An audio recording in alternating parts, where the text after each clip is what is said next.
Oh, yeah. Oh, yeah.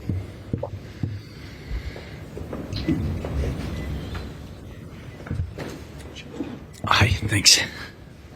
Hey, how are you? Well, thanks on you. Yeah, not too bad.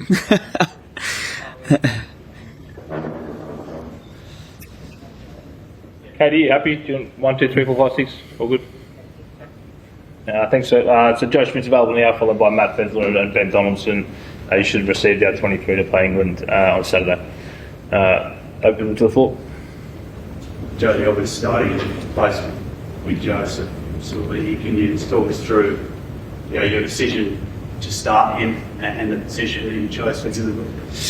Yeah, it was very much a decision made with Joseph, with the coaches. We had him at the hub for a few days, and then we had him for a week in Sydney, and then had him for a week here, and that's given him time. We've usually had a week with any player who's come in, and then they've been available for selection. So, we just thought, particularly with Hunter Paisami picking up an injury, Samu Karevi coming in late, that was the best combination for us, and a really good opportunity. I think when a player starts, they get a little bit more training time with the team, and so getting those reps with the team, I think, is an advantage when you're trying to slot someone in for the first time.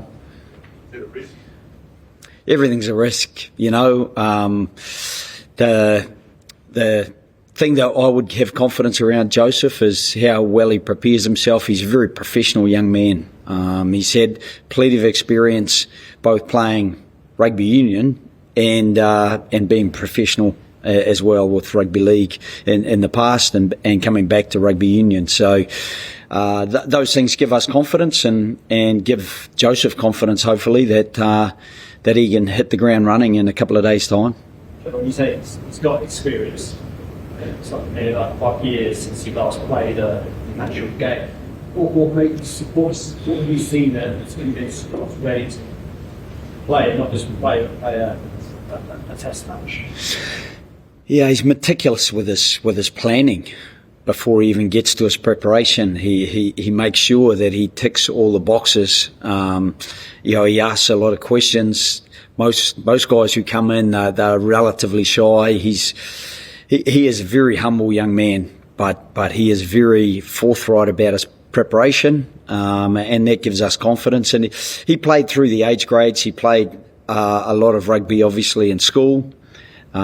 Played through the pathway of Australian under-18s, and he knows a number of the players through those teams as well. So some of the players I think he's played with, the likes of Angus Bell, Nick Frost. When we were at the hub, Josh Fluke, he was friendly with Josh. I think he played on the wing outside Josh in the schoolboys of the 18s. So, he's known to the players and he knows the players. He knows the game. He's meticulous in his preparation for the game. And as I say, everything's a risk, but, I would challenge that with everything's an opportunity. And it's a fantastic opportunity for a young man who's really excited about getting the chance. And I guess for us, there's 4 test matches left this year before we embark on a massive Lions tour next year. So if not now, when? I think it makes some sense to, it's unlikely it'll go perfectly, but it will be a benchmark that he can build from. So it's not just this Saturday, this selection, it's also... I think all our selections this season have been, I think Joseph is our 17th or 18th debutant this year. So it's not a new situation for us to have a debutant. In fact, it's the most common situation that we've had this year, is in an effort to build depth and an effort to kind of stabilise the group that we have. We see it as an opportunity more than as a risk. How's he been training? It'll be understandable. It takes a little while to get up to speed, whether that's breakdowns or running. Yeah, he's been excellent. Yeah. that's part of what gives us confidence not to wait another week or 2 weeks or until next year, because we weren't sure. As coaches, you're never sure. You kind of tracking them. We have a coaches meeting this afternoon where we review training and bring all our own thoughts, but then combine them around how everyone's going and maybe some feedback to some individuals or some groups within the team. And a lot of our discussions around Joseph have been pretty positive. He's up against the likes of Henry Slade with a lot of experience. It's one of the challenges that in 4 or 5 test matches time, that may well be the same player who's in the British and Irish Lions, or if it's not Henry Slade, it'll be another highly capable athlete like Henry. What else does he bring that you haven't got? Is it a voice or sort of defensive benefit exactly happening? I think part of what we didn't have was Hunter Paisami available. Part of what we didn't have was Josh Fluke with us, who's played 13 for us as well. So moving Lenny Ikato into 12, with Lenny's experience, I think he's had 38 test matches. That experience will help. And also having a relatively experienced voice behind him with Tom Wright, Andrew Callaway on the right. Dylan Peach is obviously, he's not got the same experience, but he's working really hard. And people would say, is that a risk? Well, it's another opportunity, isn't it? And I think you've just got to be excited about the opportunity at Twickenham. There's not many places more special than Twickenham. I've coached a lot of teams in Twickenham, going back to Heineken Cups with Leinster, to Six Nations with Ireland, and then back again more recently with New Zealand. So it's a really special stadium to play in, and I think the cauldron that it is, it's a good grounding. It's a good experience for any of our players, including Joseph Suiatli'i. Are you confident that he cope with all this expectation there is clearly back in Australia, already a star now? How's he handling all that side? He is the second protection. Yeah, but I mean, we don't do press conferences about the team anymore. We do them around Joseph, and I guess we try to protect him from that. We don't talk to him about what we're talking about in a press conference, but he's a really level-headed kid, and so that gives us some confidence that he will cope. But we got to find out sometime.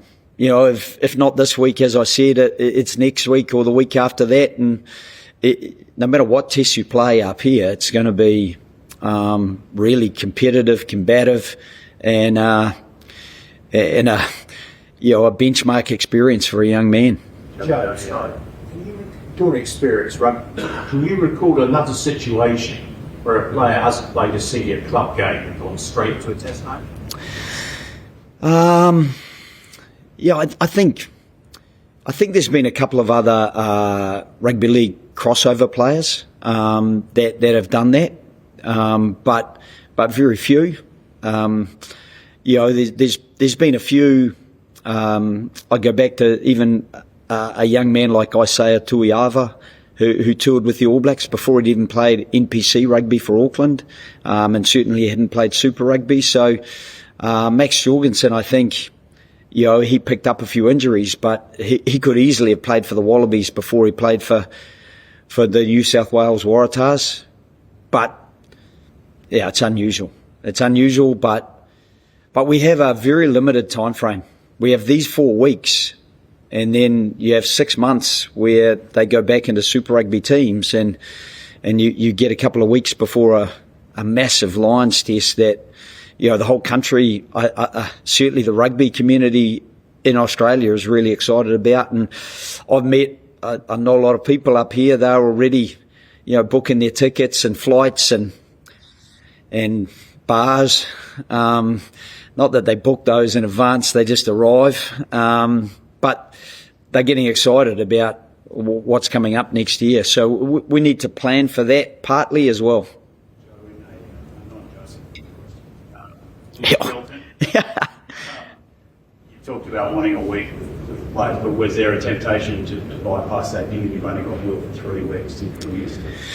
Yeah, both he and Samu, the experience they have a gravitas in the group, those two men as well. They take up a bit of space, and they kind of offer a bit of confidence. You know, Will's won things that some of our young players just haven't had the habit of doing. And if you're not in the habit of winning, sometimes you manage to manufacture a way not to get there when maybe you can or could have.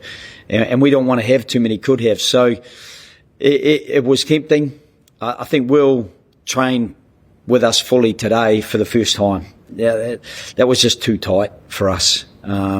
Nick Frost he's a young man at 24 years old, finding his feet and confidence, and we want to keep building with Nick and Jeremy, he only started this year in a Wallaby jersey, so for him to get some continuity is really important as well.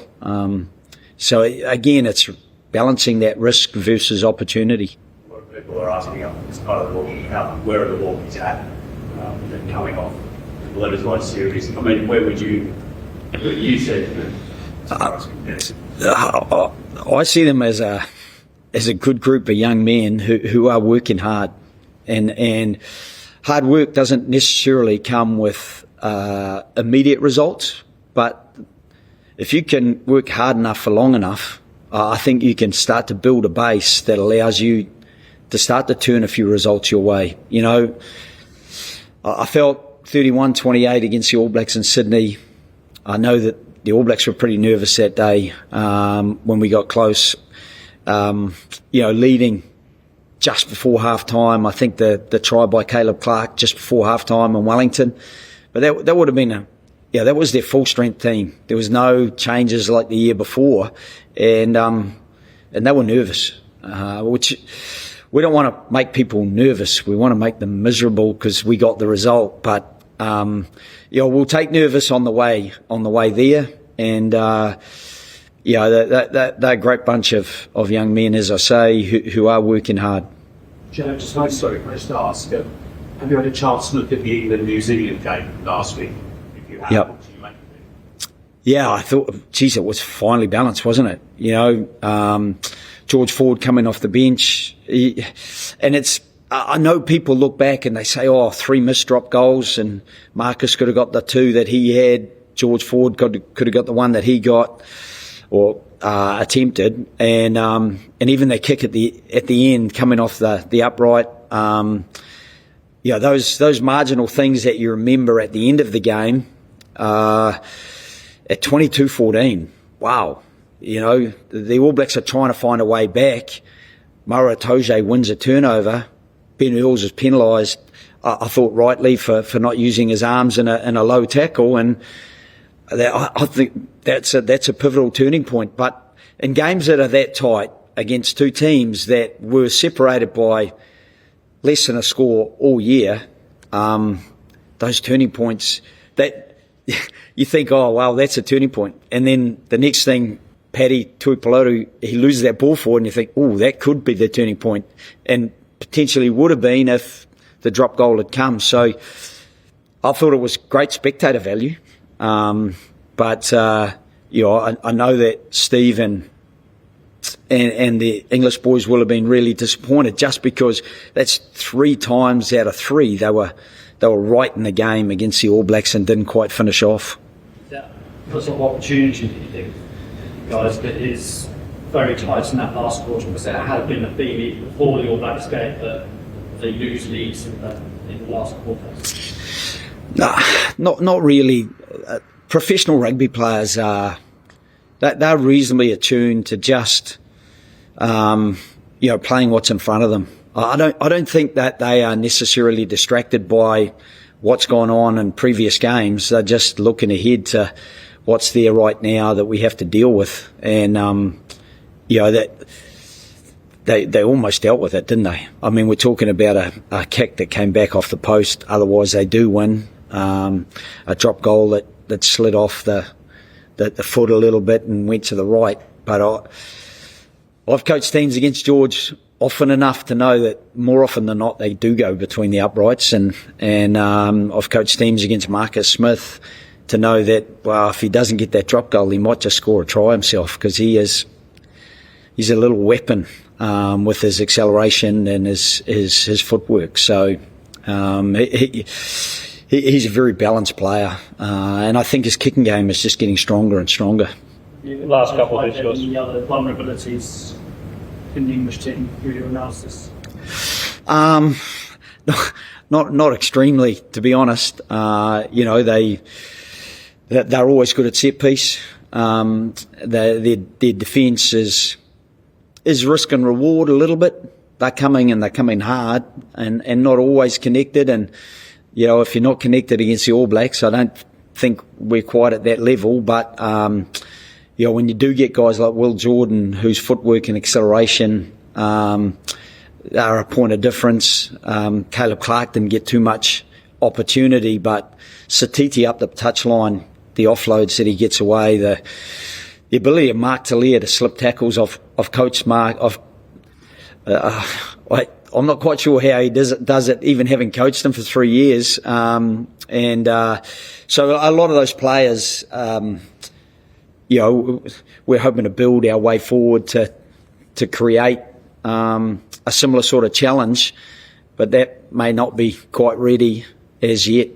If you're planning to, for Joseph to defend at 13, with some speculation you might defend at 12.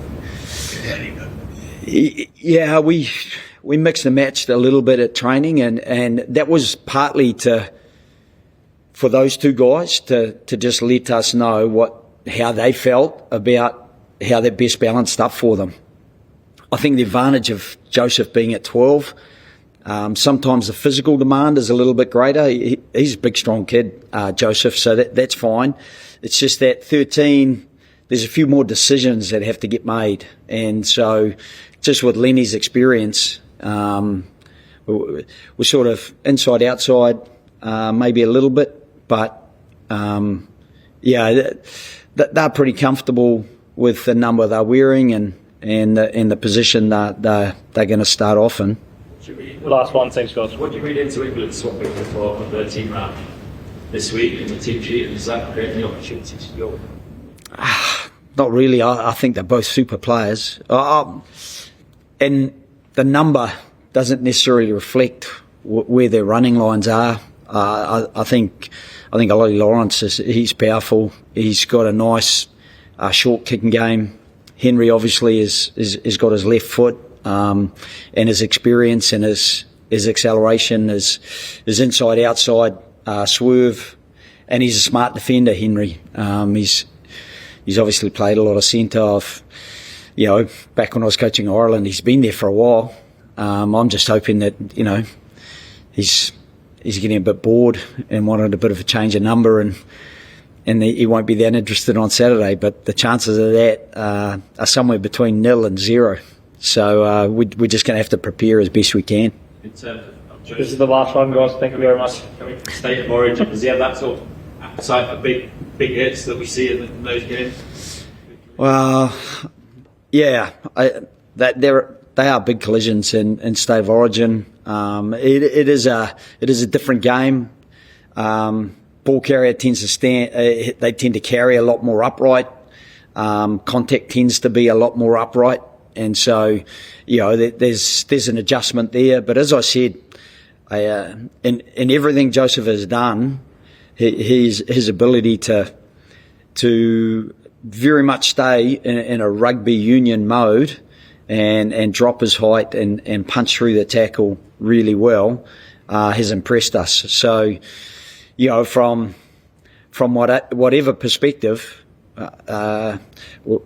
we've got a confidence that he'll adapt really well. If it's not well enough, well, at least it's a first step toward him becoming more comfortable, and adapting to a slightly different sort of code. Thanks, guys. Appreciate that. Thank you. I'll pop back with Matt. Cheers, guys. Thanks.